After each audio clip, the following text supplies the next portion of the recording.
Hello बच्चों, कक्षा 12वीं की ऑनलाइन क्लास में आपका स्वागत है। मैं दीप्ति शर्मा आपको अर्थशास्त्र कक्षा 12वीं का कला और वाणिज्य, आप इसमें समष्टि अर्थशास्त्र का एक परिचय पढ़ रहे हैं। बच्चों, आज अपन दूसरा अध्याय पढ़ेंगे, राष्ट्रीय आय का लेखांकन। तो राष्ट्रीय आय का लेखांकन में अपन एक सरल अर्थशास्त्र के मूल्य कार्य पद्धति का परिचय प्राप्त करेंगे। हम कुछ प्रारंभिक विचारों का भी इसमें क्या करेंगे, उल्लेख करेंगे। तो सबसे पहले पढ़ेंगे बेटा कि एडम स्मिथ के आधुनिक, मतलब जो एडम स्मिथ है वो अर्थशास्त्र के क्या है, जनक है। आधुनिक अर्थशास्त्र के एक विषय के रूप में ये, मतलब उन्होंने अपने अर्थशास्त्रियों ने अपने अग्रणी, मतलब जो सबसे पहले उन्होंने, एडम स्मिथ ने अपनी सबसे महत्वपूर्ण कृति, एक उन्होंने एक किताब लिखी थी। स्मिथ को आधुनिक अर्थशास्त्र के जनक के रूप में माना जाता है। वे स्कॉटलैंड के निवासी थे और उन्होंने ग्लासगो विश्वविद्यालय से प्रोफेसर का पद पर रहे। स्मिथ ने सबसे पहले फ्रांस के फ्यूजोक्रेट्स राजनीतिक अर्थशास्त्र के महान विचारक भी रहे।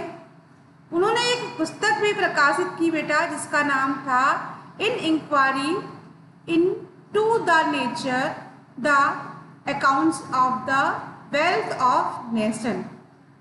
तो किसी राष्ट्र की आर्थिक संपत्ति का सेवन कैसे होता है, अमीर अथवा गरीब कैसे बनते हैं। अर्थशास्त्र के कुछ केंद्रीय प्रश्न हैं, जो ऐसा नहीं है कि जिनमें देशों में खनिज अथवा अधिक उपजाऊ भूमि या अन्य संसाधन या संपदा नहीं होगी तो वहां का आर्थिक विकास नहीं। प्राकृतिक संपदा उपहार स्वरूप प्राकृतिक से अपन को क्या है, प्राप्त। तो अर्थशास्त्र के कुछ केंद्रीय प्रश्न हैं। जिन देश में खनिज अथवा अधिक उपजाऊ भूमि जैसे प्राकृतिक संपदा उपहार प्राकृतिक के रूप में प्राप्त हुई है, विदेश प्राकृतिक रूप में सबसे धनी अथवा वास्तव में संसाधन अफ्रीका और लैटिन अमेरिका विश्व की सबसे गरीब देश है। अनेक समृद्ध देशों में ऐसी कोई प्राकृतिक संपदा नहीं है, जैसे भारत में है प्राकृतिक संपदा, ऐसे अन्य किसी देश में नहीं है। एक समय था जब प्राकृतिक संसाधन के कब्जे में महत्वपूर्ण माना जाता था। तब जिस देश में प्राकृतिक संसाधन संपूर्ण हो, उस देश को मतलब उसके संसाधन जो थे वो सबसे महत्वपूर्ण देश माना जाता था। लेकिन जब प्राकृतिक पराक्रम के रूप में संसाधन का रूपांतरण होता था तो उसमें अपन आप पढ़ेंगे अंतिम वस्तुएं क्या हैं। अंतिम वस्तुएं वे होती हैं जो उत्पादन की सीमा को पार कर चुकी हों। मतलब अपन कोई वस्तु का उपयोग करते हैं, तो अपन किसी वस्तु, मान लीजिए चाय है, तो अपन चाय को अंतिम उपभोग, मतलब उसको चाय को अपन पूरा पीते हैं ना, अंतिम सीमा तक उसका उपयोग क्या करते हैं, अपन करते हैं। अंतिम वस्तुएं वे होती हैं जो उत्पादन की एक सीमा रेखा को पार कर चुकी हों और अपने अंतिम प्रयोगकर्ता द्वारा इस्तेमाल के लिए तैयार हों। अंतिम वस्तुएं दो भागों में उनको क्या किया जा सकता है, बांटा जा सकता है। तो इसमें पूंजीगत वस्तुएं होती हैं, आहार और वक्त जैसे, है ना। वस्तु एवं मनोरंजन जैसी भावनाओं का उपयोग उसी समय होता है जब अंतिम उपभोक्ता के द्वारा उनको उपयोग किया जाता है। उन्हें उपभोग वस्तु और उपभोक्ता वस्तु कहते हैं। मतलब जो वस्तुओं का उपयोग करते हैं, है ना, जो वस्तु का उपभोग करते हैं उसे कहते हैं उपभोग वस्तु, और उपभोक्ता द्वारा जो वस्तु दी जाती है उसे कहते हैं उपभोक्ता वस्तु। इनमें सेवाएं भी सम्मिलित होती हैं, किंतु सुविधा की दृष्टि में हम इन्हें उपभोग वस्तु को उपभोक्ता, मतलब जो वस्तु उपभोग होती है ना, वस्तुओं का उपभोग करते हैं। मतलब अपन जैसे चाय, मान लीजिए अपन चाय बनाई, चाय का उपभोग किया तो उपभोक्ता द्वारा खरीदी गई ना, उपभोग वस्तुओं के उपभोक्ता वस्तुओं के नाम से जाना जाता है। फिर उपभोक्ता और पूंजीगत वस्तु दो प्रकार की होती हैं। उपभोक्ता वस्तु कौन कौन सी होती हैं? उपभोक्ता वस्तुएं, उपभोक्ता वस्तुएं वह वस्तुएं होती हैं जो मानवीय आवश्यकताओं को प्रत्यक्ष रूप से संतुष्ट करती हैं। मतलब जो मानव की आवश्यकता होती है उनको वो प्रत्यक्ष रूप से क्या करती हैं, संतुष्ट करती हैं। मान लीजिए आपको भूख लगी है ना, तो उसके लिए आपको क्या करना, आपको भोजन की आवश्यकता है, तो जो आवश्यकता है वो प्रत्यक्ष रूप से आपको संतुष्ट, आपने 1 रोटी खाई, 2 रोटी खाई, उसके बाद आप भोजन संतुष्ट हो गए कि मुझे अब भूख नहीं। तो उपभोक्ता वस्तुएं वह वस्तु होती हैं जो मानवीय आवश्यकताओं की प्रत्यक्ष रूप से संतुष्ट करती हैं। इनका प्रयोग अन्य वस्तु के उत्पादन के लिए नहीं होता। फिर होती हैं पूंजीगत वस्तुएं। पूंजीगत वस्तुएं वे होती हैं जिनके उत्पादन की प्रक्रिया कई वर्षों तक प्रयोग किया जाता है। मतलब अपन कोई भी चीज़ का उत्पादन कर, पूंजी लगाकर अपन कोई वस्तु का उत्पादन कर लें, है ना, उस प्रक्रिया को अपन कई वर्षों तक, आप मान लीजिए आपको कोई उत्पादन शुरू करना है, उसके लिए आप मशीनरी, भवन ये सब ले लेंगे, तो वो आपकी ये प्रक्रिया उस कैसे चलेगी, कई वर्षों तक चलेगी। पूंजीगत वस्तुएं वे होती हैं जिनके उत्पादन की प्रक्रिया में कई वर्षों तक प्रयोग किया जाता है या उत्पादक की एवं परिसंपत्ति होती है। उदाहरण प्लांट, मशीनरी। मैंने बताया ना आपको, कोई उद्योग शुरू करेंगे तो अपन उद्योग शुरू करने के लिए सबसे पहले अपन को क्या मालूम चाहिए, भूमि, भवन, उस पर भूमि पे भवन, प्लांट बनाएंगे, मशीनरीज लगाएंगे, तो ये सब क्या हो गया अपना, ये सब वस्तुएं कैसी हो गई, पूंजीगत वस्तुएं हो गई। पूंजीगत वस्तुएं वे होती हैं जिनमें उत्पादन की प्रक्रिया से कई वर्षों तक इनका प्रयोग किया जाता है। फिर है टिकाऊ उपभोक्ता वस्तु। तो आपको भी मतलब टिकाऊ उपभोक्ता मतलब कोई ऐसी वस्तु जिसको आप खरीद लें, जिसमें कोई टूट फूट ना हो, है ना।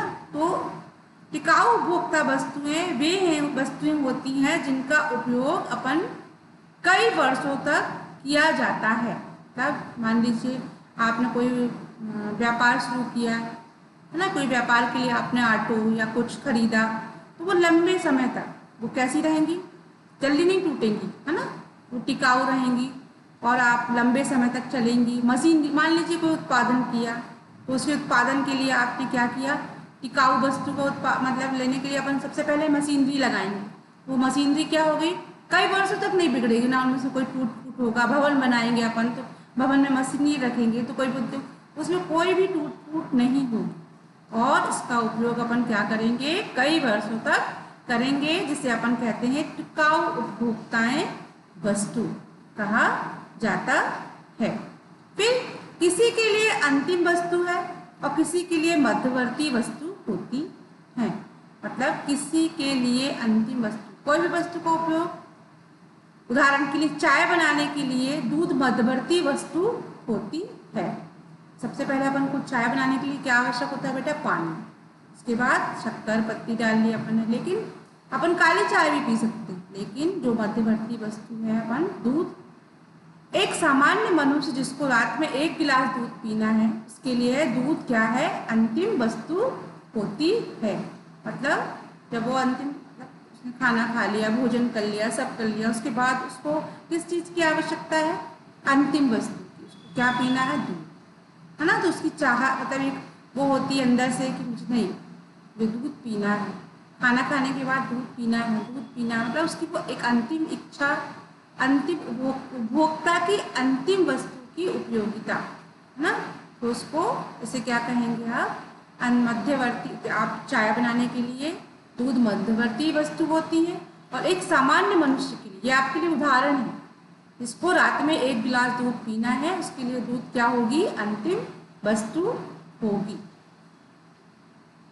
हाँ, याद रहे, टेलीविजन सेट, ऑटो मोबाइल, घरेलू कंप्यूटर अथवा यद्यपि अंतिम उपभोग की वस्तुएं हैं। मतलब जो टेलीविजन सेट है, ऑटो मोबाइल है, घरेलू कंप्यूटर है, ये सब क्या है, अंतिम उपभोग की वस्तुएं हैं जिनका उपयोग अपन हमेशा अंतिम रूप में भी करते। देखते ना हम शाम टीवी शुरू हो तो टीवी रात तक देखते, तो वो अंतिम। इसमें एक समान विशेषता होती है जो पूंजीगत वस्तुएं जैसी होती हैं।